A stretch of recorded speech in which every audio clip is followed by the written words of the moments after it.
እንደምን አመሻችሁ የተከበራችሁ ተመልካቾቻችን ለሳቱናል ከኢትዮጵያ ቴሌቪዥን ምዕራፍ 3 የኢቲቪ 57 ዜናዎችን ይዘን ቀርበናል። አበይት ርዕሶቹን አስቀድማለሁ። ኢትዮጵያ ያላትን እምቅ የተፈጥሮ ጸጋ በመጠቀም ከድህነት ለመውጣት የጀመረችው ሀገራዊ ራዕይ ብዝሃ ኢኮኖሚን ተግባራዊ በማድረግ ውጤት እየተመዘገበበት መሆኑ ተገለጸ።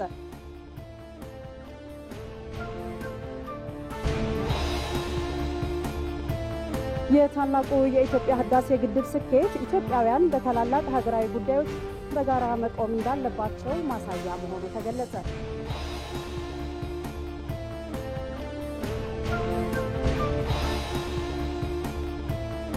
የፖለቲካና የሐሳብ ልዩነቶችን አቻችሎ ለሀገር ብሔራዊ ጥቅም በጋራ መቆም እንደሚገባ ምሁራን ተናገሩ።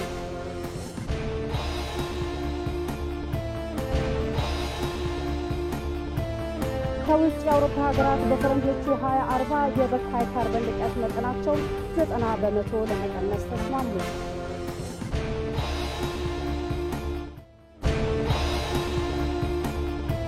በስፖርት መረጃችን የአውሮፓ ቻምፒየንስ ሊግ የአራተኛ ሳምንት ጨዋታዎች ዛሬ ቀጥለው ሲካሄዱ ማንቸስተር ሲቲ ከቦሩሲያ ዶርትሙንድ የሚያደርጉት ጨዋታ ተጠባቂ ሆኗል።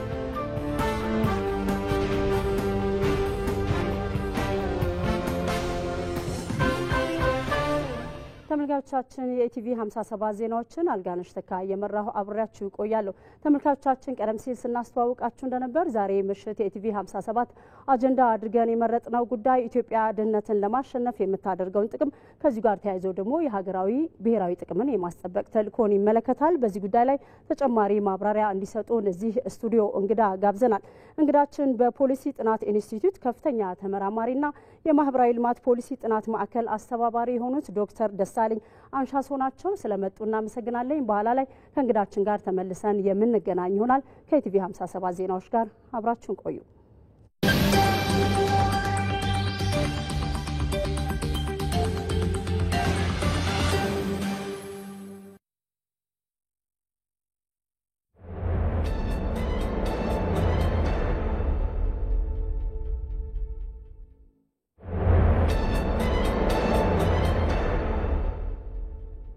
በአንጀዳ ዘገባችን እንጀምራለን። ኢትዮጵያ ያላትን እምቅ የተፈጥሮ ጸጋ በመጠቀም ከድህነት ለመውጣት የጀመረችው ሀገራዊ ራዕይ ብዝሃ ኢኮኖሚን ተግባራዊ በማድረግ ውጤት እየተመዘገበበት መሆኑ ተገለጸ።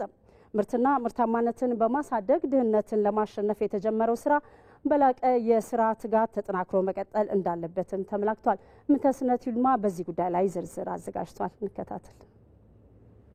ማጣት አንገት የሚያስደፋ ለልመና መቆም እንደ እግር እሳት የሚፋጅ ነገር መሆኑን ለማመላከት ድህነት አይኑ ይጥፋ ይላል የሀገር ሰው በብሂሉ። እንዲያ በሰው ፊት ለመቆም ብርክ የሚያስይዘው ልመና ነፃነቷን በጦርነት አስከብራ የኖረችውን ኢትዮጵያን በሀገራት ፊት ለመመጽወት እጆቿን ከዘረጋችበት ሳታጥፍ ክረምት ከበጋ እየተፈራረቁ ዘመናት ነጎዱ። የኢትዮጵያውያን ማምረት የሚችሉ ብርቱ መዳፎች ቀለብ እየተሰፈረላቸው በህይወትና በሞት መካከል እንዲሆኑ ለመሬት ላይ ቆመው ከውጭ የሚመጣ ስንዴ ለዘመናት አንጋጠው እንዲናፍቁ ያደረጋቸው መዛል ድህነት የሚሉት በሽታ እንደሆነም ሁሉንም በአንድ ልብ በአንድ ሐሳብ የሚያስማማ ጉዳይ ነው። ሐዋሳ ተወልዳ እንዳደገች የምትናገረውና በግብርና ስራ ላይ የምትታወቀው በረከት ወርቁ ወይም በረከት ገበሬዋ በካንሰር ህመም የሚሰቃዩ አባቷን ከሞት ለማትረፍ ቤተሰቧ ያለውን ሁሉ በመሸጡ ምክንያት ከድህነት ጋር ፊት ለፊት ከተጋፈጠች በኋላ በስራ ራሷን ለመቀየር መወሰኗን ትናገራለች። ከባዱ ፈተና መቼ ነው የመጣው ካልከኝ አባቴ የታመመ ጊዜ ነው በካንሰር። ለኔ ያ ጊዜ ከባድ ነው ብዬ የምለው ምክንያቱም ያለንን ነገር አንድ በአንድ አሳጣን። የዛኔ እያንዳንዱ ንብረታችን በጠቅላላ አንድ በአንድ ነው የተሸጠው። እኔ በለበስኩት ልብስ ነበር የቀረሁት። የሆነ እዚህ ጋር እጄ ማነሳው ማናግረው ወይ እንደዚህ ምለው የምልህ ነገር አልነበረኝም። ማንም ሰው እንዳያጣ አይጣ በቃ እንዳገርም እንዳናጣ ከአየር ንብረት እስከ ለም መሬት ከተፋሰስ እስከ ከርሰ ምድር ውሃ ከወርቅ እስከ ታንታለም ከጋዝ እስከ ፖታሽ በተፈጥሮ ጸጋ የታደለችው ኢትዮጵያ ስለ ድህነቷ ከሌሎች ኋላ ስለ መቅረቷ ምክንያት እንዳይኖራት ተደርጋ የተፈጠረች ናት ሲሉ በርካቶች ይመሰክራሉ። ታዲያ ይህንን ጸጋ የታደለችው ምድር ከፊት አውራሪዎች ተርታ መሰለፍ ሲገባት ወደ ኋላ እንድትንሸራተት ምክንያት የሆናት ድህነት የሰው ፊት ማየት ከሚታፈርበት የስነ ልቦና ከፍታ አውርዶ በሀገር ሉዓላዊነትና በዜጎች ክብር ላይ አደጋ ይዞ ለሚመጣ ለሚመጣው እርዳታ እጅ መስጠቷ ከትላንት ታሪኳ ከነገ ህልሟም ጋር የማይገጥም በመሆኑ ከውጪ ለሚመጣ ስንዴ በሯን ዘግታ ከድህነት አረንቋ ለመውጣት ስር ነቀል ለውጥ ለማምጣት ልመናን በቃኝ ብላለች። ያው ተረጅነት የመፍጠር አቅም የመስራት ጉልበት የሚበላ ካንሰር ነው። መስራት በሚገባው እጁ ለመለመን የሚዘረጋ ከሆነ በሽተኛ ነው። ኢትዮጵያ የተከበረው ምክር ቤት መለመኛ ሆናለች። እየተረዳን በቀን 3 ከምንበላ በገዛ አቅማችን 2 በልተን ቢቀርብን ይሻላል ከነክብራችን። ተፈጥሮ በሰጠችን ጸጋ ላይ ተኝተን መፍጠር የሚችል አእምሮ መስራት የሚችል እጆችን ይዘን የተረጅነት ልምምድ ስር በመስደዱ ነውር የሆነው ተረጅነት እንደ መብት ወደሚታይበት ደረጃ ካደረሰን ከዚህ በኋላ ምን እንጠብቃለን የሚለው ትውልዱ ብቸኛው መፍትሄ የሆነው ብዝሃ ኢኮኖሚን መገንባት ከራስ ቆርሶ ለራስ ማጉረስ ያልተነኩ ሀብቶቻችንን የኢኮኖሚ ምንጭ የማድረግ ጉዞ ውጤት ማስመዝገብ ጀምሯል። ግብርናውን ሳንጥል፣ ኢንዱስትሪውን ሳንጥል፣ ማይኒንጉን ሳንጥል፣ ከተማውን ሳንጥል፣ ቴክኖሎጂውን ሳንጥል ሁሉንም በሚዛን ማስኬዳችን በተጨባጭ የፖሊሲ ትሩፋት እያመጣ ነው ያለው። ካልባሌ ጉዳይ ወጥተን በስራ በትጋት ብቻ ውጤት ለማምጣት እንጣር። ያልሰራ አይብላ ነው የሚባለውና ካልደከምን የሚመጣ ነገር የለም። በስራ ብቻ የምንቀይረው ሀገራችን ማንንም ይቀይርልን የለም። የምንቀይረው እኛ ነን። የምንቀይረው ደግሞ በልፋትና በስራ ነው። ወይዘሮ በረከትም ከተቀመጥንበት ከተነሳን ከረባታችንን ከፈታን እጃችንን ካፈር ጋር ካወዳጀን መቀየር እንችላለን ትላለች። ኢትዮጵያ እኮ በነገራችን ላይ በአግባቡ ምንሰራ በአግባቡ ብናመርት እውነቴን ነው የምነግረው ዓለምን የመመገብ አቅም አለን ብዬ አምናለሁ። ኢትዮጵያ ያላት ማንም የለው። የማይቋረጡ አመቱን ሙሉ የሚፈሱ ወንዞች አሉ። ሊለማ የሚችል መታረስ የሚችል መሬቶች አሉ። አልተጠቀምንበትም። አላየን። የሚታየን ሾርት ከት ነው። በቃ ባጭሩ መበልጸግ እንዴት ብለን ማግኘት እንችላለን ሳንለፋ ከረባታችንን ሳንፈታ እጃችንን አፈር ሳይነካው። ስለዚህ የሥራ ባህላችን መቀየር አለበት። መስራት በሚለው ማመን መቻል አለብን። የሥራው ትልቅና ትንሽነት ሳይሆን ከዛ ተነስቶ ወደ ትልቁ መሄድ እንደሚቻል ማመን መቻል አለብን። መንገዳችንን ካራዘመው የተናጠር ሩጫ ወጥተን በተደመረ ጉልበት መትጋታችን ቀድሞ የመታንን እንቅፋት ዳግም እንዳይመታን ለችግሮቻችን ጊዜያዊ ማስታገሻ ሳይሆን ዘላቂ ብልጽግና ማረጋገጥ የትውልዱ ተቀዳሚ አጀንዳ ነው። የፖለቲካና የሐሳብ ልዩነቶችን አቻችሎ ለሀገራዊ ብሔራዊ ጥቅም በጋራ መቆም እንደሚገባ በሲቪል ሰርቪስ ዩኒቨርሲቲ የዲፕሎማሲ መምህር ዶክተር ባይሳ ተስፋዬ ተናገሩ። ኢትዮጵያ ብሔራዊ ጥቅሟን በዘላቂነት ለማስከበር ጠንካራ የፖለቲካ ኢኮኖሚ መዋቅርን መዘርጋት እንዳለበት ጠቁመዋል። ወንድማገኝ ኃይሉ ዝርዝር አለው። ብሔራዊ ጥቅም የአንድ ሀገርና ሕዝብ አጀንዳ እንዲሁም የኢትዮጵያን መጻኢ ዕድል ከፍ የሚያደርግ ብሎም ከትውልድ ትውልድ የሚሸጋገር ነው። የአገር ህልውና ደህንነት፣ የግዛት አንድነት፣ ሉዓላዊነትና ነጻነት መረጋገጥ፣ ምጣኔ ሀብታዊ ብልጽግናን መጨመር፣ ፖለቲካዊ አቅምንና ተጽዕኖ ፈጣሪነትን ከፍ ማድረግ እንዲሁም የህዝቦች ማህበራዊ ልማት መረጋገጥ የብሔራዊ ጥቅም መሰረታዊ ግቦች ናቸው። ከኢቲቪ ጋር ቆይታ ያደረጉት በሲቪል ሰርቪስ ዩኒቨርሲቲ የዲፕሎማሲ መምህር ዶክተር ባይሳ ተስፋዬ ሀገራት ብሔራዊ ጥቅሞቻቸውን ለማስከበር አሉ የሚሏቸውን አማራጮች ሁሉ ይጠቀማሉ። ሁሉም ሀገሮች ብሔራዊ ጥቅም አላቸው። ይህ ብሔራዊ ጥቅም ከፖለቲካ ፍላጎታቸው ጋር ይያያዛል፣ ከኢኮኖሚ ፍላጎታቸው ጋር ይያያዛል። ባህላቸውን ከማስፋት በሌሎች ከማስተዋወቅ ከዛም ደግሞ የሚገኝን ሀገራዊ ፋይዳ ከመፈለግ በዚህና በተለያዩ ነገሮች ፍላጎታቸውን ያበለጠ ከሌሎች ዘንድ ማስከበር ይፈልጋል። ኢትዮጵያም ብሔራዊ ጥቅሟን በዘላቂነት ለማስከበር ጠንካራ የፖለቲካ ኢኮኖሚ መዋቅርን መዘርጋት አለባት ያሉት ዶክተር ባይሳ የውጭ ግንኙነቷ ብሔራዊ ጥቅሟ ላይ መሰረት ሊያደርግ ይገባል ባይ ናቸው። የፖለቲካ ኢኮኖሚ መዋቅር በሌለበት የሀገርን ፍላጎት ማሳካት አይቻልም። በእንግሊዝኛ ኢንስቲቱሽናል ሴታፑ የኢኮኖሚው የፖለቲካ ኢንስቲቱሽናል ፍሬምወርኩ መኖር አለበት። በዚህ ፍሬምወርክ ውስጥ ነው የሀገርን መሰረት ለሀገር ጥቅም መሰረታዊ የሆኑ ነገሮችን ለይተን ወደ ተግባር ምንቀይራቸው። የብሔራዊ ጥቅም ጉዳይ የአንድ ግለሰብ የአንድ መንግስት ወይም ፓርቲ አይደለም የሚሉት ምሁሩ የሀገር ብሔራዊ ጥቅም የሚረጋገጠው በአንድነት ላይ ተመሰረተ የወል ትርክት ነው ሲሉም ይገልጻሉ። የወል ትርክት በተናጠል የማይደፈረውን በተባበረ ክንድ ለማሳካት የሚያስችል ስለመሆኑ ማስረድተዋል። በተለይም የፖለቲካና የሐሳብ ልዩነቶችን አቻችሎ ለአገር ብሔራዊ ጥቅም በጋራ መቆም ይገባል። ብሔራዊ ፍላጎት የሁሉም ዜጎች ኃላፊነት ነው። ልዩነታችን በብሔራዊ ፍላጎታችን ላይ አሉታዊ ተጽዕኖ መፍጠር የለበትም። ልዩነት ይኖረናል፣ እርግጥ ነው። የፖለቲካ ልዩነት አለን፣ የአይዲዮሎጂ ልዩነት አለን፣ የተለያየ ፍላጎት አለ። እንደ ሀገር ግን ያለ ነገር አንድ ነው። እነዚህ ልዩነቶች አቻችሎ በሀገር ብሔራዊ ጥቅም ላይ አብሮ መቆም የግድ ነው።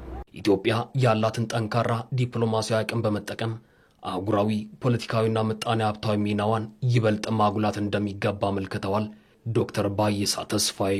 ኢትዮጵያ የአፍሪካ ዩኒየን መስራች አባል ነች። የዩኒየኑ ሆስቲንግ ካንትሪ እንደመሆኗ እዚህ ላይ እንደ ሮል ሞዴል ጥሩ የፖለቲካና የኢኮኖሚ ሞዴል የምትሆንበትን አቅጣጫ መፈለግ፣ ይህን ከሌሎቹ ጋር በመተባበር ሌሎቹ የሚያምኑበት ደረጃ ላይ ማድረስ ያስፈልጋል። ሌላው ኢንቨስትመንት ማስፋፋት ነው። ኢንቨስትመንት አንደኛው ዲፕሎማሲ የኢኮኖሚ እድገታችንን ለማምጣት፣ ለማሳላት፣ ለማፋጠን ስለሆነ የውጭ ኢንቨስተሮችን ወደ ሀገር መሳብ፣ የውጭ ኢንቨስተሮች ወደ ሀገር መምጣት አለመምጣት የዲፕሎማሲያችንን ቁመና የሚያሳይ ስለሆነ የአገሪቱን ጥቅምና ሉዓላዊነት የሚያስከብር ዲፕሎማሲን በማስጠበቅ የዜጎች ጥቅምና እኩልነት ላይ የተመሰረተ የውጭ ግንኙነት ፖሊሲ መተግበር ኢትዮጵያ የምትከተለው መርህ ነው።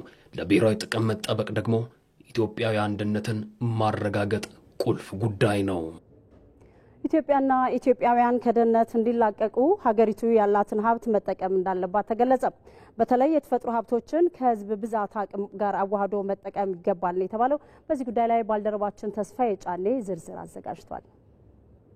ኢትዮጵያ ለዓመታት የተጣባትን የረጅም ዓመታት ድህነትና ተረጅነት ታሪኳን ለመቀየር እንደ ሀገር በርካታ ስራዎች እየተከናወኑ ይገኛሉ። ሀገሪቱን ከድህነትና ኋላ ቀርነት ለማላቀቅ ደግሞ ያላትን የተፈጥሮና ሰው ሰራሽ ሀገራዊ ሀብቶችን በሚገባ ሟጦ መጠቀምን ቀዳሚ አማራጭ ካደረገች ወላድራለች። በተለይ ደግሞ ሀገሪቱ የበርካታ ሀብቶች ባለቤት መሆኗን ተከትሎ ከድህነት መውጫ መንገዶቿ አያሌ ስለመሆናቸው ባለሙያዎች ይናገራሉ።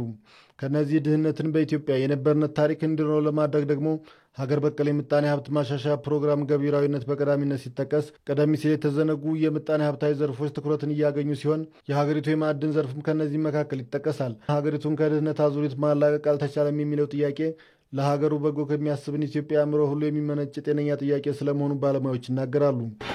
ከኢቲቪ ወቅታዊ ዳጉ ውይይት ዝግጅት ክፍል ጋር ቆይታ የነበራቸው ባለሙያዎችም ይህንን በቁጭት ያነሳሉ። የእልህም የቁጭትም ጥያቄ ነው። ስለ ወደ ሀብት እንመጣለን። የተፈጥሮ ሀብት አንዱ ከተፈጥሮ የተቸረ ሰው ነውና ትልቁ ከፈጣሪ ቀጥሎ ይህንን አለን ይህን እያለን አንዴ ሁለቴ መረዳት ይኖራል። እድሜ ልካችን ለምን እንረዳለን? ለምን ጥገኛ እንሆናለን? ለምን እንራባለን? ለምን እንሰደዳለን? የሚለው በጣም ይቆጫል። ለምንስ እንዲሆነ በተለይ ከሀገሪቱ የታሪክና ስልጣኔ ጋር ቀጥተኛ ተዛምዶ የነበራቸው የቀይ ባህርና ሌሎች የዘመኑ የምጣኔ ሀብት እድገት መሰረቶች ከሆኑት ውሃማ አካላት መገፋቷና ተግባራዊ ሀቁን በሚገባ መገንዘብ ያለመቻል የሚሉት ሀሳቦች ከሀገሪቱ ድህነት ጋር እንድትጣባ ምክንያቶች ናቸው በሚል በተደጋጋሚ ይነሳሉ። ስንጠቀምበት የነበረው የቀይ ባህር ውሃችንም አንዱ የድህነታችን ምንጭ ነው ማለት ነው። በሱም ጋር የመጣ ቀውስ ማለት ነው። አንድ ጋር እናየዋለን ብዬ ነው የማስበው። ከውሃ ጋር ስናይ አንዱ አሳዛኝ የሚያደርገው ይሄንንም የውሃ ሀብታችን እንዳንጠቀም ይሄኛውንም እንዳንጠቀም በውስጥም በውጭም ጠፍረው ያዙን። የአሁን ጊዜ ብቻ አይደለም፣ እጅግ ለዘመናት ከአጼ ዳዊት ምናምን ጀምሮ የተያዙ ብዙ ታሪኮች አሉ። ዶክተር ዱጋሳ ሊያነሳው ይችላል ከታሪክ አኳያ። ዞሮ ግን እዚሁ የድህነት ማነቆ ውስጥ የድህነት አዙሪት ውስጥ ይሄዳል። በሌላ በኩል ደግሞ እንደ ሀገር የተከናወኑና ወደ ስራ ለመግባት የተወጠኑ ሜጋ ወይም ግዙፍ ሀገራዊ ፕሮጀክቶችም ከድህነት ማምለጫ መንገዶች ስለመሆናቸው ተነስቷል። ከዚህ በኋላ በሚኖረው ከድህነት ለመላቀቅ ከተረጅነት ለመላቀቅ ሁሌ በቴክኖሎጂ በሀሳብ ጥገኛ ከመሆን ራሳችን ችለን የራሳችንን ምርት አምርተን ቫልዩ አድርገን ወጪ ምርቶችን በመጨመር ከውጪ የሚመጡ ኢምፖርት የሚደረጉ ምርቶችን በመቀነስ በመተካት ሳብስቲቱት በማድረግ ኢትዮጵያ የጀመረችውን አሁን የኢኮኖሚክ ሪፎርምን ወደፊት በማስኬድ ከድህነት ለመውጣት ትልቁ ሚና ይጫወታል ብዬ አስባለሁ። ከድህነት መውጣት የዜጎችና አጠቃላይ ከሀገራዊ ክብር ጉዳይ ጋር ቀጥተኛ ግንኙነት ያለው በመሆኑ በጠንካራ ስራ የታገዘ ሀገራዊ ክብርን ማድረግ የሁሉም ዜጋ ሀገራዊ ኃላፊነት ስለመሆኑም ተገልጿል። ማንም ዛሬም አንሰማም ብለን ነው ጀጎል ላሊበላ አክሱምን ያቆም ነው። አንሰማም ብለን ነው በነጻነት ክብር ቅኝ ያልተገዛ ነው። አንሰማም ብለን ነው አባይን ሞግተን ችለን ያሳየነው። አንሰማም ብለን ነው በአረንጓዴ አሻራ ደምቀን ያበራ ነው። ከስንዴ ምጽዋት ከርዳታ የዳን ነው። አሁንም አልሰማንም። ኢትዮጵያ ቀይ ባህር አይገባትም የሚለውን አልሰማንም። አሁን አልሰማንም። አትችሉም ለሚሉን መስሚያም ጊዜም የለን። እነሱ ሲያወሩ እኛ ስራ ላይ ነን። በእኛም ደም ውስጥ አለ። እነሱ ሲያወሩ እኛ ስራ ላይ ነን። እናት ኢትዮጵያ የሀገራችን።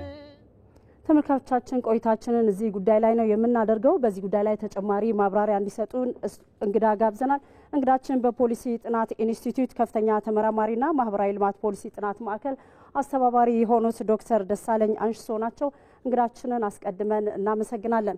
ወደ መጀመሪያ ጥያቄ ልለፍ ዶክተር፣ እስቲ እንደ ሀገር ያሉ የፖለቲካና የሀሳብ ልዩነቶችን አቻችሎ ብሔራዊ ጥቅምን ለማስከበርና ኢትዮጵያ ከድህነት ለመውጣት የምታደርገው ጥረት ውጤታማ እንዲሆን እስቲ እንደ ሀገር ምን መሰራት አለበት ይላሉ? ከሱን ጀምር። እሺ፣ አመሰግናለሁ። ያ ቀደም እንዳነሳሽው ያለን የሀሳብ ወይም የፖለቲካ ልዩነት እንደ ሀገር አንደኛ የመጀመሪያ እሱን ማድረግ ያለብን መቀበል ያለብን ነገር ምንድነው?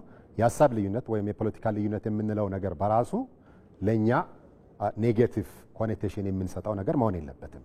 መልካም እድል እንደሆነ ከለር ያለው ነገር እንደሆነ ይሄንን ነገር ግን ተቀብለን እንዴት ነው የተለያየ በሃይማኖት ልንለያይ እንችላለን፣ በሀሳብ ልንለያይ እንችላለን፣ በብሔር ልንለያይ እንችላለን፣ በእውቀት ደረጃ ልንለያይ እንችላለን፣ በተለያዩ ነገሮች ልንለያይ እንችላለን።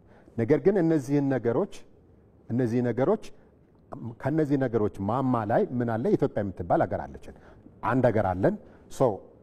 ይሄንን የሀሳብ ልዩነቶችን የፖለቲካ ልዩነቶችን እንደ ሾኪንግ ሳይሆን እንደ መልካም አጋጣሚ ተጠቅመን ከነዚህ ከተለያዩ ሀሳቦች ጥሩ ነገር ሊወጣ እንደሚችል አስበን እሱ ላይ በደንብ የጋራ የሆነ ሀሳቦች እንዴት ሊወጡ ይችላል የሚለውን ነገር የጋራን እሴት እንደ ሀገር የጋራ እሴት እንደ ሀገር የሀገርን ሉዓላዊነትን የሀገርን ኢንተረስትን የሚያስጠብቁ ነገሮች ላይ ትኩረት ሰጥተን በመስራት አንድም በዚህ ጉዳይ ላይ ያው ይሄንን ነገር ጀስት የሀሳብ ልዩነት በሚወጣበት ሰዓት ላይ ወደው የምንሰጠው ትርጉም መጥፎ ሊሆን አይገባም። መልካም ትርጉምን ሰጥተን ያንን ነገር እንዴት አድርገን ልንጠቀም እንችላለን የሚለው ነገር በመወያየት የሀሳብን አካታችነትን የሁሉንም ሰው ማለት ነው የሁሉንም የማህበረሰብ ክፍል ሀሳቦችን አካታች በማድረግ እነዚህን ነገሮችን ለሀገር ጥቅም መጠቀም መቻል አለብን። አሁን ኢትዮጵያ በጀመረቻቸው በዚህ በሀገራዊ ልማት ጉዳይ ላይ ወይም በሀገራዊ ከድህነት ለማውጣት በምታደርጋቸው ነገሮች ላይ እነዚህ ነገሮች መልካም አጋጣሚዎች እንደሆኑ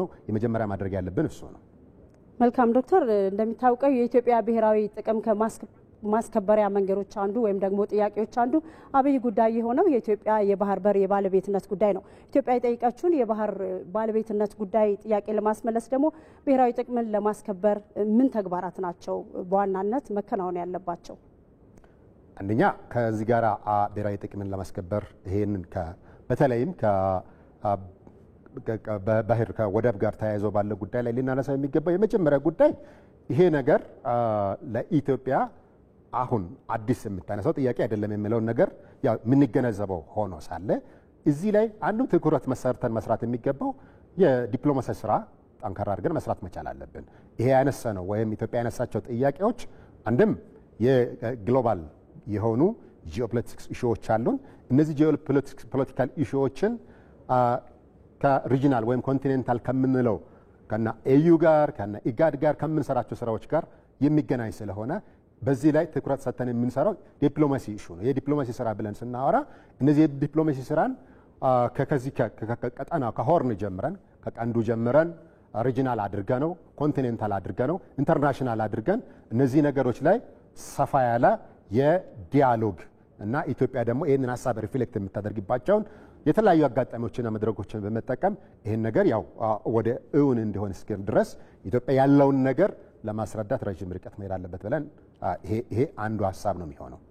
መልካም ድህነትን ማሸነፍ ማለት በተዘዋዋሪ ሀገርን ሉዓላዊነት ማረጋገጥ ማለት እንደሆነ ይታወቃልና እስቲ ኢትዮጵያ ድህነትን ለማሸነፍ የተለያዩ ጥረቶችን እያደረገች ትገኛለችና በዋናነት የምግብ ሉዓላዊነትን ለማረጋገጥ ምን መሰራት አለበት ይላሉ? እስቲ አሁን በምግብ ሉዓላዊነት ላይ የተጀመረው ኢትዮጵያ ውስጥ ባለፉት ዓመታት ላይ የተጀመሩ ለምሳሌ ከስንዴ ልማት ወይም ከዚህ ከስንዴ ምርታማነትን ከማሳደግ ጋር የተሰራው ስራ በጣም ትልቅ ስራ ነው። ከዛ ጋር ደግሞ ተያይዞ ሪሰንትሊ እንደ ሀገር የጀመርነው የዚህ ማዳበሪያ ፋብሪካ እውን ማድረግ በጣም ትልቁን ኮንትሪቢዩሽን የሚያመጣው ነው። አንደኛ እሱ በሚመጣበት ሰዓት ላይ ምንድነው የሚያደርገው? ምርታማነትን ይጨምራል። ምርታማነትን ጨምሯል ብለን ስናወራ የምግብን ራስ መቻል ወደምንለው ከፍታ ላይ ያስኬደናል ማለት ነው። በሌላ በኩል ደግሞ ስራ ፈጠራን ወይም ለወጣቶቹ የስራ ፈጠራ እድልን ይዞ ይመጣል። ስራ ፈጥሯል ወይም ስራ አግኝቷል ብለን ስናወራ ደግሞ ሰው ኢንካም ያገኛል ማለት ነው፣ ገቢ ያገኛል ማለት ነው። ገቢ ያገኘው ሰው ስራ ያለው ሰው ራስን በምግብ ደግሞ የመቻል እድልን ይፈጥራል። ከዚህ ባለፈ ደግሞ ከዚህ ጋር ተያይዞ አሁን ኢትዮጵያ ውስጥ ሊሰሩ የታሰቡ ስራዎች አሁን በቀጣይ ዓመታት ላይ ይሰራል ተብሎ ፕላን የተደረጉ ስራዎች ወደ ተግባር በሚወጡበት ሰዓት ላይ ፓርቲኩላርሊ ቅድም ያነሳነውን የፈርቲላይዘሩን ኢሹ ብናነሳ እሱ ፋክተሪ መኖር ኢትዮጵያ ለዛም ስታወጣ የነበረውን የፎሬን ካረንሲ ስታወጣ የነበረው ነገር አገር ውስጥ ያንን ፎሬን ካረንሲ ለሌላ ነገር ወይም ለሌላ ጉዳይ እንድትጠቀም ያደርጋል። ያ ደግሞ ፋይናንሻል ካፓሲቲ ላይ ይዞ የሚመጣው የራሱን የቻለ አሉታዊ ወይም ፖዚቲቭ የሆነ ኢምፓክት አለው። እነዚህ ነገሮች ድምር ውጤት ሲሆን በሚሆንበት ሰዓት ላይ ኢትዮጵያ በምግብ ራስን መቻል የምንለው አንዷን ውንግን ያነሳ ነውና ኢንዱስትሪ ላይ የተጀመሩ ነገር፣ ጋዝ ላይ የተጀመረው ነገሮች፣ አሁን ፖርት ላይ ኢትዮጵያ እየነሳቻቸው ያለቸው ነገሮች ይሄ በዚህ በአግሪካልቸራልን ወይም ግብርናውን መዘመን ተብሎ በቴክኖሎጂ ላይ እየተሰራ የነበሩት ባለፉት ዓመታት ላይ እየተሰራ የነበሩትን ሜካናይዝድ የማድረጉ ስራዎች ጭምር በጣም ሰፊ ስራዎች ናቸውና እነዚህ ኮንትሪቡት የሚያደርጉ ነገሮች ናቸው ድህነትን ከመቀነስ አንጻር ማለት ነው። የመጨረሻ ጥያቄ ላይ ደርሻለሁ ዶክተር። በዚህ በተለዋዋጭ ዓለም ውስጥ ኢትዮጵያ ካደጉት ሀገራት ተርታ ለመሰለፍ በርካታ እርሶም ቀደም ሲል ሲያነሷቸው ነበር በርካታ ልማታዊ ስራዎችና ውጤታማ የሆኑ ስራዎች እየተሰሩ ነው የሚገኙ። እስቲ እንደ አንድ ባለሙያ ማህበራዊ ልማት ላይስ ምን መሰራት አለበት ይላሉ?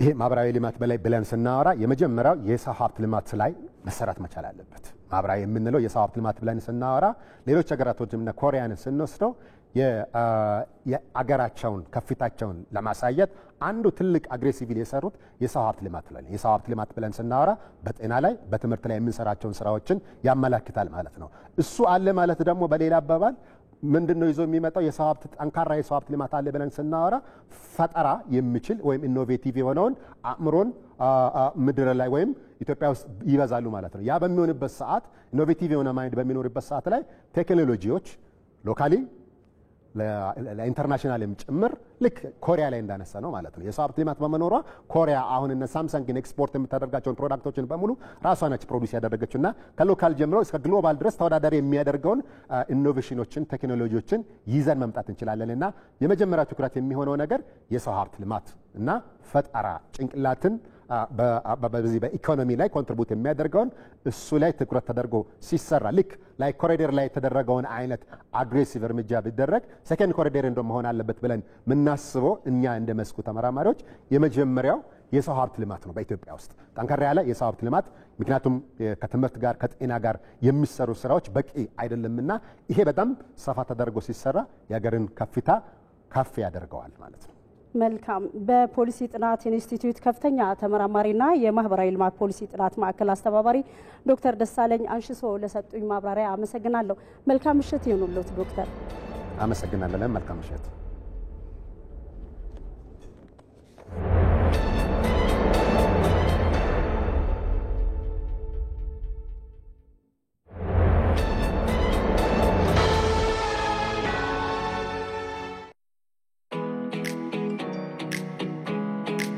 የቴክኖሎጂ ችሮታዎች ባደጉ ቁጥር ሰውን ለመጉዳት የሚጠቀሟቸውም ይበዛሉ። የዕለት ጉርሶንም ሆነ ለነገ ያሉትን አንጡራውን ከቀማኞች ለመታደግ ማስተዋልን ይሻል።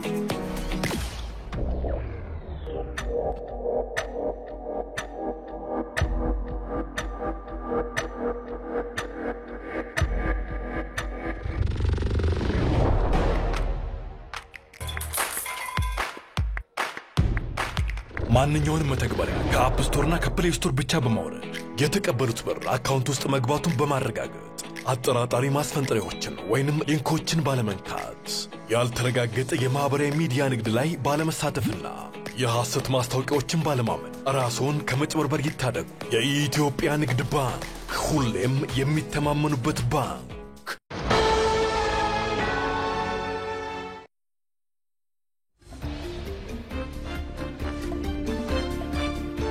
በነገው ዕለት በዜና ኢትዮጵያ ሀገር የትውልድ ቅብብሎሽ ውጤት ናትና ጠንካራ እሴቶችን እያስቀጠሉ ውስንነቶችን እያረሙ ዘመንን እየዋጁ ሀገር እንዴት ትጸናለች የሚለውን ዓለም አቀፍ ተሞክሮችን አካተን በዜና ኢትዮጵያ የአጀንዳ ጉዳያችን በጥልቅ ትንታኔዎች እነሆ እንላችኋለን።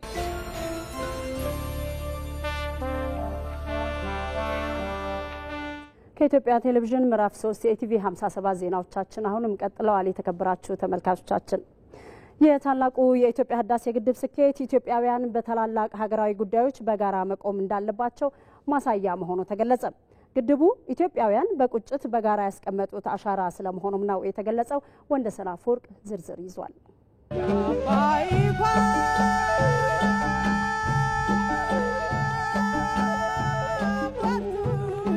የአባይ ወንዝ ለዘመናት ለባዳ ሲሳይ ሲሆን ኢትዮጵያውያኑ ከመተከዝና ከመቆጨት የዘለለ አንዳች ማድረግ ሳይችሉ ዘመናትን አስቆጥሯል። ለልማት ሊያውሉት ዳቦ ሊሆናቸው የሚችለው አባይ ያገኘውን ጠራርጎ እየወሰደ ቁልቁል ሲፈስ እጃቸውን ለምጽዋት ዘርግተው ዓመታቱን አልፈዋል። ይህ አንድም ከታሪካዊ ጠላቶቻቸው ሴራ፣ በሌላ በኩል ደግሞ በአንድነት ካለመቆማቸው ይመነጫል። ይህም የእግር እሳት ሆኖባቸው ለዓመታት በቁጭት ተብሰልስሏል። ጠቅላይ ሚኒስትር አብይ አህመድ በአንድ ወቅት እንደተናገሩትም ኢትዮጵያን ከችግር ከልመና ይወጡ ዘንድ በጋራ በአንድነት መቆም ግድ ይላቸዋል። በመሰረቱ ኢትዮጵያውያን ወስነን ጉልበታችንን፣ ዕውቀታችንን፣ ገንዘባችንን ደምረን በጠነከረ ማንነት ካልሰራን በስተቀር ማንም ምንም ቢረዳ ማንም ምንም ቢያበድር ኢትዮጵያ ትለወጥ።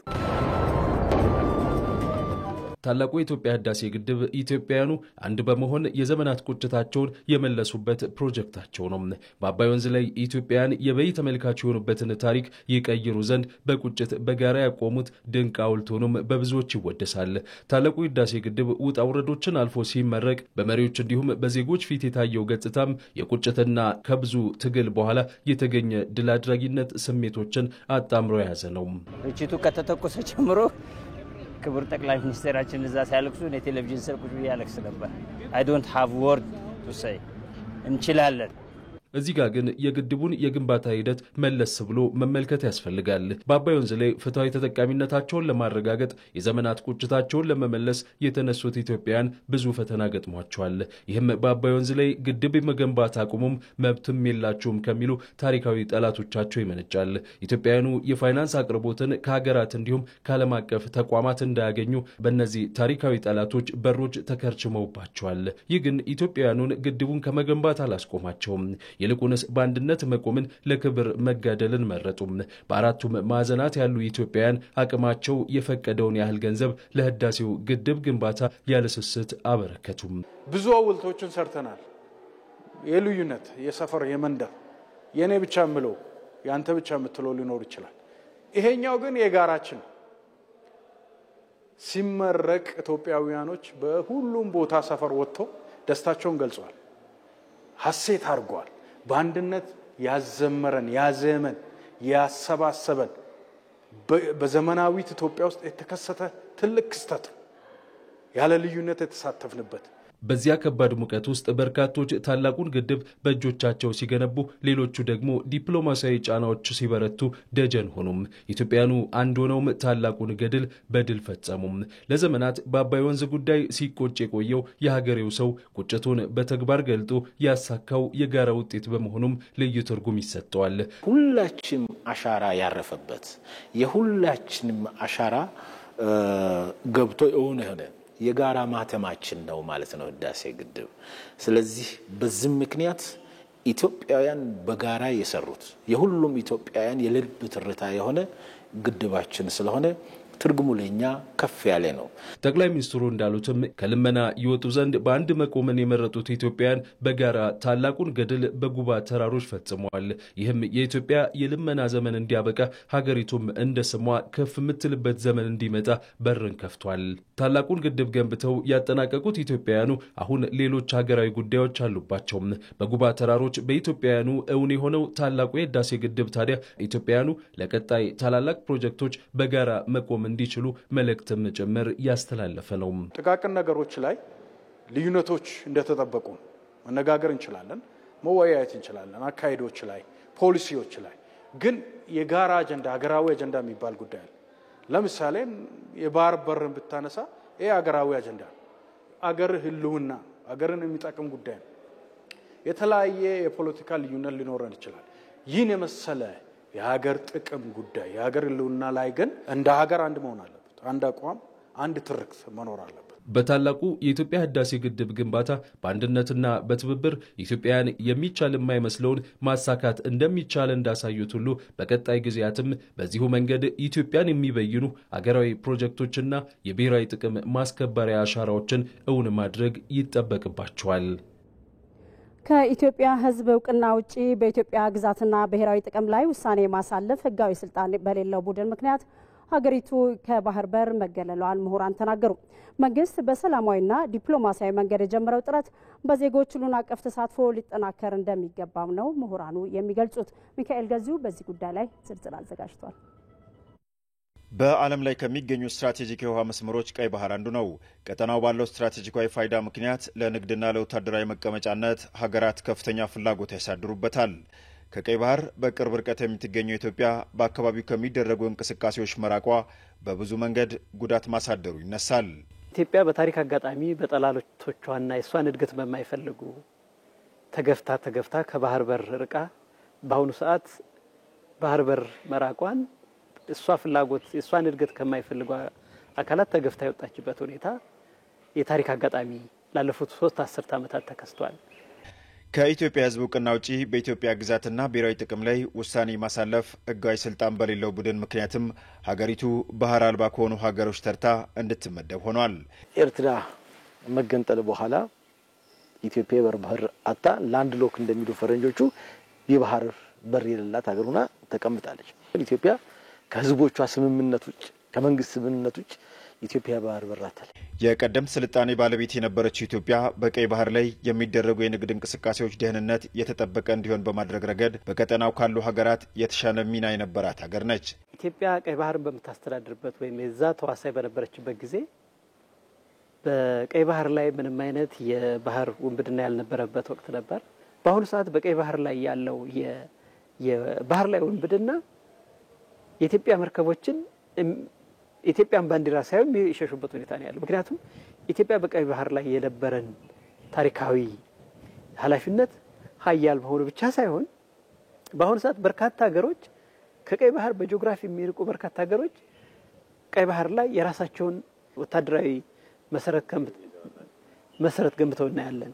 ለምንድን ነው ስንል ቀይ ባህር ካለው ጂኦፖለቲካዊ ኢኮኖሚያዊና ዓለም አቀፋዊ ሁኔታ አንጻር ሩቅ የሆኑ አገሮች መተው መሰረት ከመሰረቱ እኛ በ30 ማይል በማይርቅ በ40 ማይል በማይርቅ ቦታ ያለን ሀገሮች ዜጎች እንዴት እንከለከላለን? ህጋዊ ባልሆነ መንገድ ከባህር በር የተገለለች ኢትዮጵያ መልሳ ማግኘት የምትችልባቸው የዓለም አቀፍ መርሆች ድጋፍ ያለው መሆኑ በምሁራን ይነሳል። ዓለም አቀፍ ህጉ ዩኤን የተባበሩት መንግስታት በግልጽ የሚደነግገው የወደብ የባህር በር የሌላቸውን ሀገሮች የንግድ የመጓጓዣ እንዲጠቀሙ በስምምነት ሰላማዊ በሆነ አግሪመንት እንዲጠቀሙ ይፈቅድላቸዋል። ከዛ አንፃር የኢትዮጵያ እንዲህ አይነቱን ጥያቄ አንስታ እኔም ይገባኛል የኔ እንቅስቃሴ ወደ ወደቡ መምጣት ወደ ቀይ ባህር መምጣት ብዙ ጥቅም አለውና አብረን እንስራ አብረን እንደግ የሚል ጥያቄ ይዛ መጣለች። ይሄን ጥያቄ ደግሞ ሁሉም እንዲረዳው ደግሞ እኛም የሁላችንም ማስተዋጽኦ ማድረግ ያስፈልጋል። ኢትዮጵያ የባህር በር ልትጠቀም እንድትችል የሚያስችላት ብዙ ነገሮች አሉ። የኢትዮጵያ ጥያቄ የዜግነት ጉዳይ ተደርጎ የሚወሰድ የብሔራዊ ጥቅም ዋነኛ አጀንዳ በመሆኑ በተለያዩ መንገዶች የሚደረጉ ዲፕሎማሲያዊ ጥረቶች ሁሉ አቀፍ ተሳትፎ ሊጠናከር ያስፈልጋል። የትብብርና ህብረት አቅም የታየባቸው ሀገራዊ ፕሮጀክቶች የጋራ ትርክትን የመገንባት ሚና የነገው የአዲስ ቀን የዜና መሰናዶ የሀገር ጉዳያችን ነው። ኢትዮጵያና ኢትዮጵያውያን በርካታ የትብብር አንድነት መገለጫዎች የሆኑ አጋጣሚዎች የህብረት ገመድን ያጠናክሩ ሆነዋል። ታላቁ ህዳሴ ግድብ በህብረት ከተሰራ እድገት ቅርብ ለመሆኑ ማሳያ መሆኑን በርካቶች የሚስማሙበት ነው።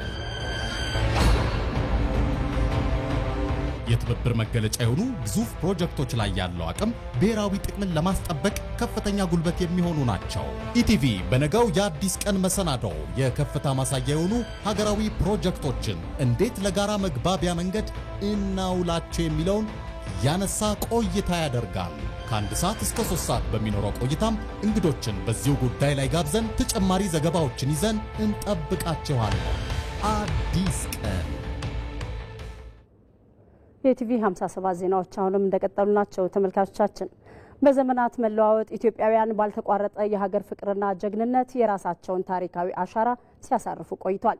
የዛሬው ትውልድ ደግሞ ያለፉትን የታሪክ ስብራቶችና ቁስሎች መጋፈጥ፣ መጠገንና የማዳን ታላቅ ምዕራፍ ላይ ይገኛል። ትውልዱ የጥንት አባቶች ደምና አጥንት ለከፈሉበት ሀገር የምትመጥን ሀያልና የምትፈራ ሀገር የመፍጠር ኃላፊነት እንዳለበትም ተገልጿል። መሐመድ አልቃድር ተጨማሪ አለው። በአክሱም ዘመን ከቆሙት ግዙፍ ሐውልቶች በዛግዌ ስርወ መንግስትም በድንጋይ ተፈልፍለው እስከተሰሩት አስደናቂ የላሊበላ አብያተ ክርስቲያናት ድረስ አድዋን በተራሮቹ ላይ በድል ያቆሙት እናም ታላቁ የህዳሴ ግድብን ኢትዮጵያውያን በወጀብ ሳይረበሹ የሀገራቸውን ታሪክ ባልተቋረጠ የሀገር ፍቅርና ጀግንነት የራሳቸውን አሻራ አሳርፈውባቸዋል። በየክፍለ ዘመናቱ ትውልዶች ሀገሪቱን ቅርጽ ሰጥተዋታል። የአክሱም ስልጣኔ ጥንታዊ የመንግስት ስራ ብልሃትነት የሚታይ ይበት የነበረ ሲሆን ይህንን ታሪካዊ ሰንሰለት ደግሞ በዛግዌ ነገስታት ጥበብና ጥልቅ እምነት ውስጥ እናገኘዋለን። በየዘመኑ ሰፊ በሆነው የኢትዮጵያ የታሪክ መጋረጃ ውስጥ ጥንካሬና የሚቆጩ ድክመቶች ተፈራርቀዋል። አድዋ ላይ የኢትዮጵያውያን የታሪክ መሸጋገሪያ ምሰሶ ተተክሏል። ኢትዮጵያውያን አንድ ሲሆኑ ታሪካቸው ይህንን ይመስላል። ኢትዮጵያ ረጅም የመንግስት ታሪክ አላት። የህዝቡንና የሀገሪቱን አጠቃላይ ታሪክ ደግሞ ብንወስደው ወደ ኋላ ሺህ ዓመታት ይሄዳል። በረጅም ታሪካችን ላይ ብዙ ነገሮችን በአንድነትና በህብረት በመቆም ማሳካት ችለናል። የኢትዮጵያ ስልጣኔ ከዓለም ስልጣኔ ቀደምት የሆነበት ከዛም ደግሞ በተለይ የላሊበላን አይነት ውቅር አብያተ ክርስቲያናትን የአክሱም ሐውልቶችን በጌጠኛ ድንጋዮች ወጥ ከሆኑ መስራት የተቻለው የጎንደር አብያተ መንግስታትን መስራት የተቻለው ጢያን ኮንሶን የመሰለ ትልቅ የአካባቢ ጥበቃና ህብረተሰብን ያሳተፈ የዘመናት የርከን ስራ ሁሉ የምን ውጤት ነው ቢባል የአንድነታችን ውጤት ነው። የአሁኑ ትውልድም በእነዚህ ታሪካዊ መሸጋገሪያ ነጥቦች ላይ ቆሞ ያለፉትን ዘመናት ታሪካዊ ስብራቶችና ቁስሎችን መጋፈጥ እነሱንም የመጠገንና የማዳን ምዕራፍ ላይ ተገኝቷል። ከዚህ ካለንበት አሁናዊ ችግርና ሁኔታ ስብራት ሊያወጣን የሚችለው ብቸኛው መንገድ መደመር ነው። መገስገሻ መንገዳችን መደመር ነው። ለምንድን ነው መደመር ብቸኛ አማራጭ የሚሆነው? ሌሎች አማራጮች ለምን ሊታዩ አይችሉም? የገጠመን የህልውና አደጋ በዘላቂነት መሻገር የሚያስችለው ጉልበት፣ አቅም፣ ሐሳብ፣ ሀብት ሰብሰብ ያለ እንደሆነ ነው። ስብራቶቻችን ሰፊ ናቸው፣ የቆዩ ናቸው፣ ስር የሰደዱ ናቸው። በመደመር በመደጋገፍ ከቅናት ከሴራ መልካም ነገር አይቶ ካለማድነቅ በሽታ ካልተፈወስን በስተቀረ የምናልመውን ሁለንተናዊ ብልጽግና እናመጣም። ሁሉም ለብልጽግና መትጋት ያለበት ለለውጥ ለመሻሻል መትጋት ያለበት ለራሱ ብቻ ሳይሆን ለልጆቹም ጭምር። በዕዳ በስብራት የተሞላ ሀገር ልጆች ከተረከቡ ኑሯቸው እንደኛ በመከራ የተሞላ ይሆናል፣ በችግር የተሞላ ይሆናል። በትናንትና እያላዘነ መኖር መደመር አይፈልግም። ከትናንትና መልካም ወስዶ ዛሬ ሰርቶ እጅግ የላቀውን ማሸጋገር ነው የሚያስበው። የትውልዱ ኃላፊነት የዛሬንና የነገን ታላቅነት ለመገንባት የጥንት አባቶች ደምና አጥንት ለከፈሉባት የምትመጥን ሀያልና የምትፈራ ሀገር መፍጠር ነው። ኢትዮጵያ በጣም ረጅም ታሪክ ያላት ሀገር ናት። እንደውም የሰው ዘር ከነ ድንቅነሽ ጀምሮ እዚሁ በኢትዮጵያ ያለው ስልጣኔ ያለው ታሪክ ያለው የባህል ስብስብ እና በጣም በተለያዩ አካባቢዎች የተለያየ ቋንቋና ባህል የመኖሩ ነገር ይሄ ራሱን የቻለ ሀብት ነው። ወጣቱ የአርበኞቹን ፈለግ በመከተል በራሳቸው ጥረት ህይወታቸውን ማሻሻል አገሪቷም እንድትለማ ያለው ችግር እንዲፈታ ከድህነት ተላቆ ህዝቡ የተሻለ ኑሮ እንዲኖር ብዙ ነገር ማድረግ ይቻላል እና ማስታወስ ያስፈልጋል። በእያንዳንዱ እውነተኛ ኢትዮጵያዊ ልብ ውስጥ የኢትዮጵያዊነት መንፈስ የማይጠፋ ውርስ ነውና ትውልዱ የቀደሙ ጥንካሬዎችን አስቀጥሎ ድክመቶችንም ጠግኖ ታላቅና የምትፈራ ሀገር የመፍጠር ራዕይን ሰንቋል። የኢትዮጵያ ታሪክ የክብር የአርበኝነትና የዓለም አቀፍ ማንነት ታሪክ ነው። ከአክሱም ስልጣኔ ጥንታዊ ቅርስ እስከ ዛጉዌ ስርወ መንግስት ህንጻና ጥበብ እንዲሁም ከልዩ ልዩ የአካባቢ ሀያላን የመከላከል ታሪኮች እስከ አድዋ የነጻነት ድል ጀግንነት እያንዳንዱ ዘመን የራሱን አሻራ አሳርፏል።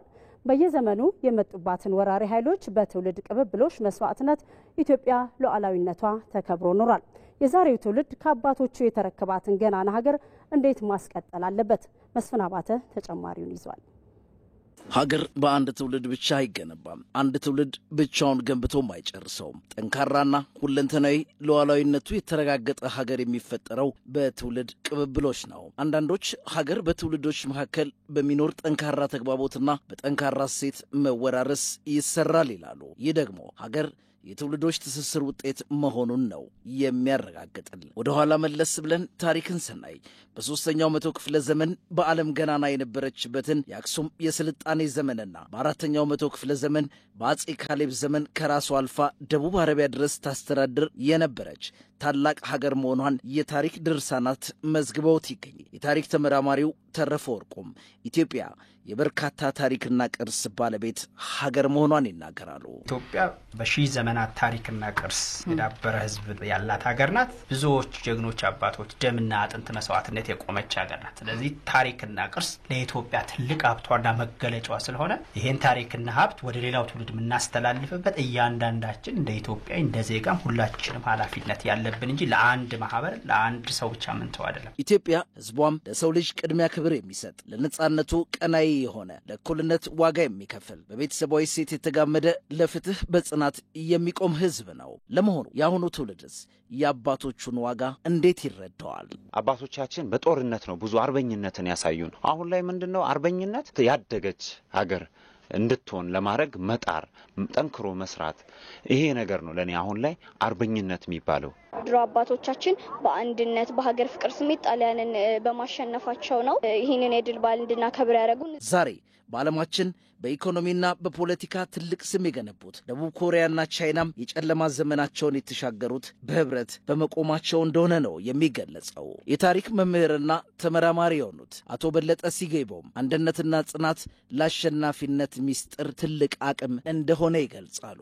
አንድነትና ጽናትና በዋናነት መስተጋብርና መስተሳሰብ በቴክኖሎጂ የላቀችውን በቴክኖሎጂ ኃያል የሆነችውን ጣሊያንን ለማሸነፍ ያስቻለም ጽናት፣ አንድነት፣ ሀገር ወዳድነትና ቆራጥነት ምን አይል ጉልበት እንዳለው ከቴክኖሎጂ የላቀ ከብዙ ነገሮች የላቀ ኃይል እንዳለው የሚያሳይ ነው። ለዛ በ40 ዓመት ቢመጡም በቴክኖሎጂ የካበተ አቅም ያላቸውም ቢሆኑ ግን የኢትዮጵያ ደግሞ ሀገሬን አሳልፌ አልሰጥም የሚል የአንድነትና የአብሮነት መተሳሰብ ሙስሊሙ ከክርስቲያን እንደዚሁም የተለያዩ ብሔረሰብ ያለ ነው። በቴክኖሎጂ የላቀችውን ጣሊያንን ለማሸነፍ ትልቁ ጽናት ነው፣ መተሳሰብና አብሮነት ነው። በቀደመው ትውልድ መስዋዕትነትና አርበኝነት የቆመችውን ኢትዮጵያ ከነሙሉ ክብሯ ለቀጣዩ ትውልድ ማስተላለፍ የዚህ ትውልድ ኃላፊነትና ግዴታ እንደሆነ ይገለጻል። ለዚህ ደግሞ ሁሉም ኢትዮጵያዊ በተሰማራበት ሙያ ሀገሩን በታማኝነት ማገልገል ከቻለ ታሪካዊ ኃላፊነቱን መወጣት ይቻላል ይላሉ አቶ በለጠ። ከዛኛው በተሻለ እድለኞች ነን ማለት ነው። ለዛ ህይወታቸውን ገብረው ህይወታቸውን መስዋዕት አድርገው የሰጡንን ነፃ ሀገርን እኛ ደግሞ እንዴት አድርገን እናስቀጥል ሲባል በቴክኖሎጂ ማስቀጠል አለብን፣ በዋናነት በትምህርት ማስቀጠል አለብን። አለብንና ጊዜው በሚጠይቀው በ21ኛው ሴንቸሪ የሚጠይቀውን ቴክኖሎጂ ልቀን ካልተገኘን አቅማችን ከሌሎች ጋር መስተካከል አይችልም። ኢኮኖሚ ካልተስተካከልን በታሪክ ብቻ በመስተካከል ለውጥ አይመጣም። የአድዋ ልጆች ነን ስንል አሁን ላይ ምን አለን ሲባል አሁን ላይ ደግሞ በብዙ ፕሮጀክቶቻችን ልቀን መገኘት አለብንና ልንከበር የሚችለው ኢኮኖሚያችን ሲልቅ ነው። ኢኮኖሚ ባደገ ቁጥር ፖለቲካው ያድጋል። ለዛ ኢኮኖሚ አንድነትን ስናመጣ የፖለቲካ አንድነት ይመጣል። ይህ ትውልድ አሁን ላይ ታላላቅ ታሪኮችን ለመስራት በህዳሴ ግድብ ሀብሎ ጀምሯል። የኢፌድሪ ጠቅላይ ሚኒስትር ዶክተር አብይ አህመድም በአንድ ወቅት ይህንን አረጋግጠዋል። ታሪክ ሰምተናል፣ ታሪክ አይተናል። ዛሬ ታሪክ ሰርተን ታሪክ ላይ ቆመን ለማውራት በቅተናል። ህዳሴ ለኢትዮጵያ ብቻ ሳይሆን ለጥቁር ህዝቦች በሙሉ ምድር እስክትሰበሰብ ታሪክ ሆኖ የሚኖር ታላቅ ገድል ነው። ወጣትነት ሰላምን፣ ልማትን፣ እድገትን እና ብልጽግናን ለማረጋገጥ የሚያስችል ቁልፍ መሳሪያም ነው። በመሆኑም ከውጭ ጠላቶቻችን ጋር ያደረግናቸውን የሚያኮሩ የጀግንነት ታሪኮቻችንን በውል በመረዳትና የውስጥ ችግሮቻችንን በሰለጠነ መንገድ በውይይት በመፍታት ሀገርን መጠበቅ ይገባል። የሀገራት እድገት ትልቁ ኃይል የመሪዎች ግልጽ ራዕይና የአመራር ብቃት ከህዝብ ንቁ ትብብር ጋር ሲዋሃድ መሆኑ ይገለጻል። በ1950ዎቹ ከብዙ ከድህነት ወለል በታች ከሆኑ ሀገራት የባሰ ኢኮኖሚ ሁኔታ የነበራቸው የእስያና የአውሮፓ ሀገራት በመሪዎቻቸው የኢንዱስትሪ ራዕይ፣ በህዝቡ የስራ ትጋትና የትብብር መንፈስ ዛሬ በዓለም ግንባር ቀደምት ሀገራት ተርታ የሚጠሩ ሀገራት ሆኗል። በኢትዮጵያ የተጀመረው ይህ አይነት አካሄድ እውን እንዲሆንም የትውልድ የአርበኝነት መንፈስ የሚገለጥባቸው ብሔራዊ ጥቅምን ያማከሉ ስራዎች እንደሚያስፈልጉ ነው የተገለጸው። በዚህ ጉዳይ ላይ ባልደረባችን ወይንሸት ደጀኔ ዝርዝር አዘጋጅታለች። ኢትዮጵያ በዛ ዘመን ጦርነት ቢነሳ ለመስዋዕትነት ዝግጁ የሆነ አሁን ደግሞ የማደግ ቁጭት ቢያድርበት መቀነቱን ለመፍታት ያልሳሳ ትውልድ አስተናግዳለች። ከዚህ ወኔና መነሳሳት ፊት ደግሞ አስተባብሮ የሚመራ መሪ፣ የመሪውን ልብ አድምጦ የተከተለ ህዝብ መኖሩ አያጠያይቅም። ይህ ትናንት ባድዋ፣ ዛሬ በአባይ፣ ነገ ደግሞ በባህር በር የሚደገም የትውልድ የአርበኝነት ታሪክ የመሪዎቹም የጥበብ ፍሬ መሆኑን በርካቶች ይስማሙበታል። የማንኛውም የሀገር ግንባታና ልማት ሂደት ግልጽ የማደግ ራዕይ ያለው መሪ ሚና ትልቅ ቁልፍ መሆኑም የዓለም እውነታ እንደሆነ ዛሬ ማን ይደርስባቸዋል የሚባሉት እነ ደቡብ ኮሪያ፣ ቻይናና ሲንጋፖር የመሳሰሉ ሀገራት ማረጋገጫ ናቸው። በድህነት ላይ ያመጹ በመሪያቸውም ነጥለው በዚህ ዙሪያ የተሰበሰቡ ጉልበቶች ዛሬ ሀያላን ሀገራት ሊገዳደሯቸው ቢመኙ ሁለቴ እንዲያስቡ የሚያደርግ አቅም ተፈጥሯል። ከጦርነት በኋላ ሀገሬ ደቡብ ኮሪያ በዓለም አንደኛ ድሃ ሀገር ነበረች። ስለዚህ ከትናንሽ ልጆች እስከ ትላልቅ አዛውንቶች ድረስ ሁሉም የሀገራችን መሪ መንፈስ ተቀብሎ እነሱ ራሳቸው የለውጥ ሐዋርያ ሆነዋል። ከፍተኛ መንፈስ ምንድነው? እኛ አሁን ብንቸገርም እንኳን ለቀጣይ ትውልዳችን ድህነትን አናወርስም በሚል ትጋት በመጀመሪያ ከትናንሽ ለውጦች ለመስራት ተችሏቸው ነበር። የኔጌቲቭ አስተሳሰብ ወደ ፖዚቲቭ ተቃይሮ ነበርና ቅድመ አባቶቼ አያቶቼ በዚህ መንፈስ በመነሳታቸው ስራ ጀምረው ነበር። ይህ ብዙ ለውጦችን የሚያመጣ ለደቡብ ኮሪያ ከፍተኛ እድገትና ብልጽግና ዋና መሰረት ነው የሆነው። ህዝብ መሪውን ከመከተል ባሻገር ራዕዩን ተረድቶ በባለቤትነት እንዲነቃ ማድረግ የስኬት ዋናው መንገድ ነው የሚሉት ብዙዎቹ የለውጡ እውነተኛ ሞተር መሆን ማለት ይህ ነው ይላሉ። ኢትዮጵያም ዘመናትን ያሻገረ የህዝብና መንግስት አብሮ ለብሔራዊ ጥቅም በትብብርና በአንድ ልብ መቆም ዘመኑ የሚጠይቀው አርበኝነት መሆኑም ይነሳል። የኢትዮጵያን ብልጽግና እውን ማድረግ ከእያንዳንዱ ዜጋ እንዲሁም ሀገር ወዳድ ኢትዮጵያን ወዳጅ ከሆኑ ሌላ ዜጎች ጭምር የሚጠበቅ ተግባር ነው። የኢትዮጵያ ብልጽግና ለሁሉም የኛ ጎረቤቶች በእጅጉ ያግዛል።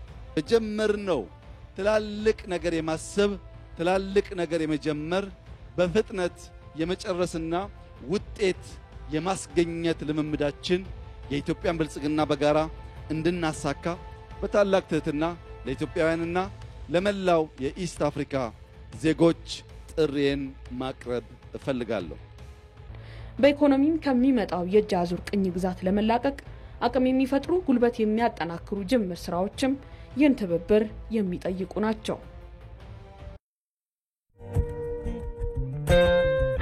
የለውጥ እሳቤ ከምናብ ይልቃል ከጊዜያዊ ችግር ከደመናው ማዶ ከውጥንቅጥ በላይ በሰነቀው ፍኖት ጮራ ይፈነጥቃል ድህነትን ሰብሮ ሀገር ለማሻገር በንስር ከፍታ መብረር ይጠይቃል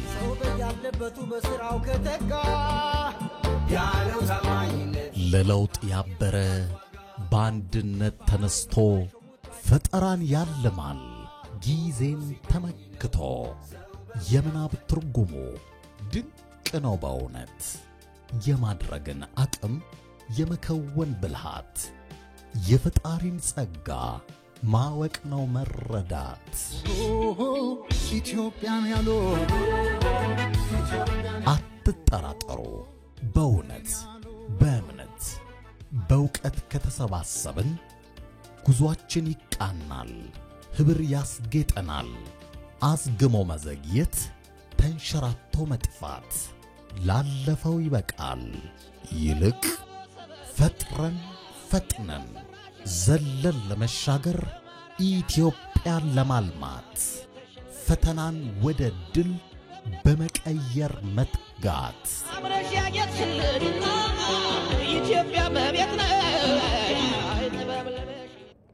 ከኢትዮጵያ ቴሌቪዥን ምዕራፍ 3 የኢቲቪ 57 ዜናዎቻችን አሁን እንደቀጠሉ ናቸው። የስራ ዕድልን ወደ ተመለከቱ ዘገባዎች እንሻገር። በጉጂ ዞን አዶላ ዋዩ ከተማ በማህበር ተደራጅተው ወደ ስራ የገቡ ወጣቶች ከጠባቂነት ወጥተው በገቢ ራሳቸውን መቻላቸውን ገልጿል።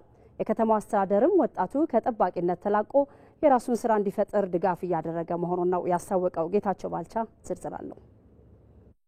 በጉጂ ዞን አዶላ ዋዩ ከተማ ከቴክኒክና ሙያ ትምህርት የተመረቁ ወጣቶች የመንግስት ቅጥርን ከመጠበቅና የቤተሰብ እጅ ከማየት ወጥተው የራሳቸውን ስራ መፍጠራቸውን ተናግረዋል። በማህበር ተደራጅተው የዶሮ እርባታ ስራ ላይ የተሰማሩ የከተማ ወጣቶችም ከራሳቸው አልፈው ቤተሰቦቻቸውን እየደገፉ መሆኑን የገለጹት መጀመሪያ ላይ ስንጀምር በትንሽ በ200 ዶሮ ነበረ በግል ከዛ በኋላ አዋጭነቱን ስናይ በማህበር አሁን ባልኩ ማህበር አንድነት በመሆን ስራችንን ጀመርን። ከዛ በኋላ ቀስ በቀስ ነው እዚህ ደረስነው። ከ200 400 ከ400 800 ከ800 1000 ያለ እንግዲህ አሁን እዚህኛውና እዛኛው ቅድም ያያችሁት ቦታ ላይ ወደ 1000 ምናምን ወደ 2000 ምናምን ዶሮዎች አሉ። ጋፋ ዱራኒ ያኒ ሆጂን ካው ሳኔሌ በራታኒ ዱፈኒዲ በፊት ስራ አልነበረኝም። ከቴክኒክና ሙያ ተመርቄ ተቀምጬ ነበር። እንደኔው ተምረው ካለ ስራ ከተቀመጡ ወጣቶች ጋር በመሆን ባደረግነው ውይይት ወደዚህ ስራ ገብተናል። ጀመራ ነመሸንታኔ ወለቱ ጉርሞም ነከና በቅድሚያ 5 ሆነን ነው ይህን ስራ በመደራጀት የጀመርነው። የምናገኘውን ገቢ በመቆጠብ ስራችንን እያሳደግን መተናል። መንግስት መስሪያ ቤቶች መቀጠርን ብቻ መጠበቅ የለብንም ብለን ነው ይህንን ስራ የጀመርነው። አሁን ጥሩ ደረጃ ላይ እንገኛለን። ወልዳን ኩናማ ናንዶ ቅጣ ይባረቲ የኛ ማህበር አሁን ትልቅ የመስሪያ ሼድ ገንብቷል። ከዶሮ እርባታ በተጨማሪ የወተት ላሞችንም ወደ ማርባት እየገባን ነው። በዚህም የተሻለ ገቢ እያገኘን ለሌሎችም የስራ ዕድል እየፈጠርን ነው። ወጣቶቹ እንቁላል በተመጣጣኝ ዋጋ ለከተማዋ ነዋሪዎች በማቅረብ ላይ እንደሚገኙና ለሌሎችም የስራ ዕድል መፍጠራቸውን ይናገራሉ። ካፒታላችንም ትንሽ ነበረ፣ ግን ደግሞ በብዛት እየሰራን ስንመጣ ለራሳችንም ጥቅም በማግኘት ለህብረተሰቡም እንቁላል በማከፋፈል ህብረተሰቡ ተጠቀመ ማለት ሀገርም ተጠቀመ ማለት ስለሆነ ህብረተሰባችን አሁን ይጠቀማል እንቁላል ከኛ። በአዶላ ዋዩ ከተማ በተያዘው በጀት ዓመት እስካሁን 490 ወጣቶች በማህበር ተደራጅተው ወደ ስራ እንዲገቡ መደረጉን የከተማዋ ምክትል ከንቲባና የስራ ዕድል ፈጠራና ኢንቨስትመንት ጽህፈት ቤት ኃላፊ ሽመልስ ኢርባ ተናግረዋል። ፖቴንሻል ከመጋላት ቀምኑ እንደረተ ጨራው ጂው ሙፊ መጋሊ ከነ ሶቺ ከሰ ጅርት እንደ ከተማችን ያለንን እምቅ አቅሞች በመለየት ለወጣቶች የስራ ዕድል ለመፍጠር የተለያዩ ተግባራትን እያከናወንን እንገኛለን። በወተት ላምና ዶሮ እርባታ፣ የቤትና የቢሮ ዕቃዎች እንዲሁም ብረታ ብረት ስራ ላይ ወጣቶች ተደራጅተው ወደ ስራ እንዲገቡ እያደረግን ነው። ወጣቶች ከተለያዩ የፋይናንስ ተቋማት ብድር እንዲያገኙ የማመቻቸት ስራም ሰርተናል። በዚህ ዓመት ለ1900 ወጣቶች የስራ ዕድል ለመፍጠር አቅደን በበጀት ዓመቱ አንደኛው ሩብ ብቻ ለ490 ወጣቶች የስራ ዕድል ተፈጥሯል። ወጣቶች የሥራ ባህላቸውን በማሳደግ መንግሥት ባመቻቸላቸው ዕድል ተጠቅመው ራሳቸውን ብሎም ሀገራቸውን ማሳደግ እንዳለባቸው ኃላፊው መልእክታቸውን አስተላልፈዋል። ዘገባው የጉጂ ዞን ኮሚኒኬሽን ጽሕፈት ቤት ነው። በተመቻቸላቸው የመስሪያ ቦታና የብድር አቅርቦት በተለያዩ የሥራ መስኮች ተሰማርተው ውጤታማ መሆናቸውን የእንጅባራ ከተማ ወጣቶች ተናግሯል። በአዊ ብሔረሰብ አስተዳደር ዞን በተያዘው በጀት ዓመት ከ61 ሺህ በላይ ለሚሆኑ ዜጎች የስራ ዕድል ለመፍጠር ታቅዶ እየተሰራ መሆኑም ተገልጿል። ሳሙኤል ወርቃየው ዝርዝር አለው። ወጣት ገረመው ፈረደ ይባላል። የእንጅባራ ከተማ ነዋሪ ነው። ከዓመታት በፊት በአካውንቲንግና ፋይናንስ የትምህርት መስክ በዲግሪ ተመርቄ ስራ አጥ ሆኜ ቆይቻለሁ ይላል። አሁን ላይ ታዲያ ከተማ አስተዳደሩ የመስሪያ ቦታና የብድር አቅርቦት አመቻችቶለት በዶሮ እርባታ ስራ ተሰማርቶ ይገኛል። የትምህርት ደረጃ የእንጅባራ ዩኒቨርሲቲ አካውንቲንግና ፋይናንስ ምሩቅ ነኝ።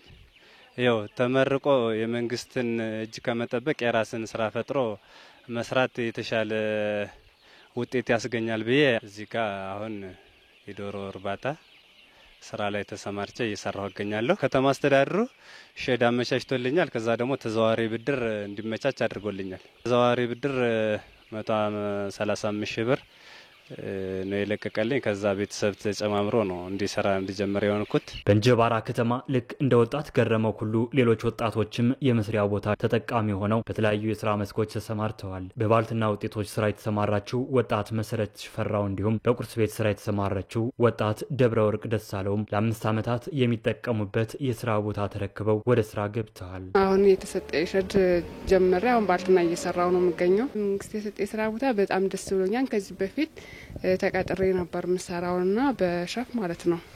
አሁን ደስ ብሎኛል መንግስት ስለሰጠኝ ይሄን ስራ እየሰራሁ ነው የምገኘው። መስራት ፈልግ ነበር ግን ተከራይቶ ለመስራት ደግሞ ትንሽ አቅሙ ጥር አለን። ተማሪም ስለቆየሁኝ ትንሽ ጥር ስላለን ከዚህ ስራ ጥንትሮ መታወቂያ ወጣን ቆየና 4 ዓመት ቆየሁ እዚህ። ከዛም በኋላ ይሄ እንትኑ ሲወጣ ማስታወቂያ ሲወጣ ተወዳድረን አለፍን። ከዚህ በፊት በተለያዩ ድርጅቶች ተቀጥረው ቢሰሩም የሚያገኙት ገቢ ከእጅ ወደ አፍ የዘለለ እንዳልነበር የሚናገሩት ወጣቶች አሁን ላይ ታዲያ በተሰማራንበት የስራ መስክ የበለጠ ውጤታማ ለመሆን እየሰራን ነው ሲሉም ተናግረዋል። ስራው እግዚአብሔር ይመስገን በጣም አሪፍ ነው። ሰው ጠንክሮ ከሰራበት የተሻለ ውጤት የሚያገኝበት ስራ ነው።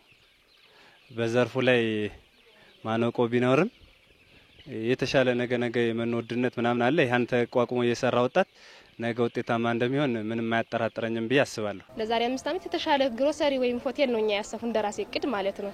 አድጋለሁ ብዬ ነው ያሰብኩት። 5 ዓመት ጊዜ ነው የተሰጠን ማለት ነው እና ራሴ ተለውጬ ለሌላው ደግሞ ማህበረሰብ እንደኔ ለሚፈልገው ደግሞ እንሰጣለን ከ5 ዓመት በኋላ ማለት ነው። እስከ 5 ዓመት ሰርቼ መቀየር አለብኝ ብዬ ነው እንደዚህ ሰራ። ለወጣቶች የስራ ዕድል ፈጠራ ትኩረት መስጠት ለድህነት ቅነሳ፣ የተረጋጋ ማህበረሰብ ለመፍጠር፣ ለኑሮ ውድነት ቅነሳና ዘላቂ ሰላምን ለማስፈን ያለው ፋይዳ ከፍተኛ መሆኑን የገለጹት የአዊ ብሔረሰብ አስተዳደር ስራና ክህሎት መምሪያ ኃላፊ ታፈረ ከበደ ይህንንም መሰረት በማድረግ የአዊ ብሔረሰብ አስተዳደር ለወጣቶች ስራ ዕድል ፈጠራ ትኩረት መስጠቱን ተናግረዋል። በተያዘው በጀት ዓመትም ከ61300 በላይ ለሚሆኑ ወጣቶች የስራ ዕድል ለመፍጠር ታቅዶ እየተሰራ መሆኑንም ገልጸዋል። ስራ ፈላጊዎቹ በደም መዝግበን ምን ጸጋለን የሚለውን ነገር በደንብ ለይተን ወደ ስራ ማስገባት አለብን ብለን ካስቀመጥነው አኳያ ወደ 50 ሺህ አካባቢ 50327 የሚሆኑ ስራ ፈላጊዎችን ወይም የዓመቱ እቅዳችንን 82%ን መመዝገብ ችለናል። እስካሁን ባለው 7582 የሚሆነውን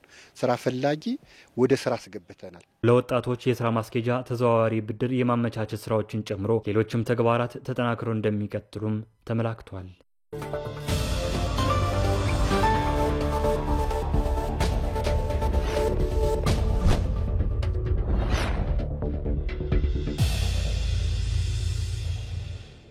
ወደ ውጭ ዜና አለፍን። የአውሮፓ ሀገራት በፈረንጆቹ 2040 የበካይ ካርበን ልቀት መጠናቸውን 90% ለመቀነስ ተስማሙ። የህብረቱ ሀገራት አመራሮች በብራዚል ከሰሞኑ መካሄድ በሚጀምረው የኮፕ 30 ጉባኤ በተገናኙበት ወቅት ነው ይህንን ወሳኝ ስምምነት ያደረጉት። የአካባቢ አየር ብክለትን ለመቀነስ በሚደረገው ጥረት ከቻይና ከአሜሪካና ከህንድ በተሻለ መልኩ በ1990 ከሚያመነጩት አጠቃላይ በካይ ጋዝ 37% አሁን ላይ መቀነስ እንደቻሉ ነው ቲአርቲ በዘገባው ያስታወቀው። ይህ የ2040 ውሳኔ የበካይ ጋዝ ልቀት ነፃ የሆነች ዓለም የሚለውን ራዕይ በብራዚል በሚካሄደው ጉባኤ ለማቅረብ ምቹ መደላድልን የሚፈጥር እንደሆነም ተገልጿል። ወደ ስፖርት መረጃችን ስንሻገር በአውሮፓ ቻምፒየንስ ሊግ የአራተኛ ሳምንት ዛሬ 9 ጨዋታዎች ይካሄዳሉ። በኢትሃድ ከ3 ጨዋታዎች 7 ነጥብ ያስመዘገቡት ማንቸስተር ሲቲና ቦሩሲያ ዶርትሙንድ የሚያደርጉት ጨዋታም ተጠባቂ ሆኗል።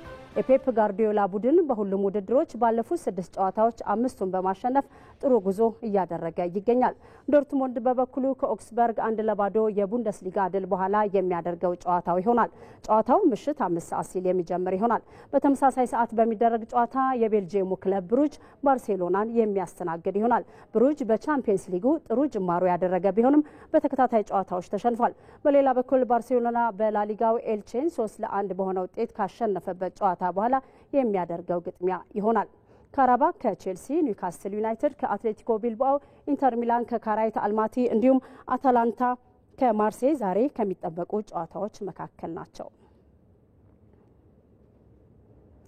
ተመልካቾቻችን በ3 ምዕራፍ ወደ እናንተ ሲደርስ የነበረው የረቡዕ ምሽት የኢቲቪ 57 ዜናችን በዚህ መልኩ ተጠናቋል። ዜናዎቹን እየመራሁ አልጋነሽ ተካ አብሬያችሁ ቆይቻለሁ። ስለተከታተላችሁ እናመሰግናለን። መልካም ጊዜ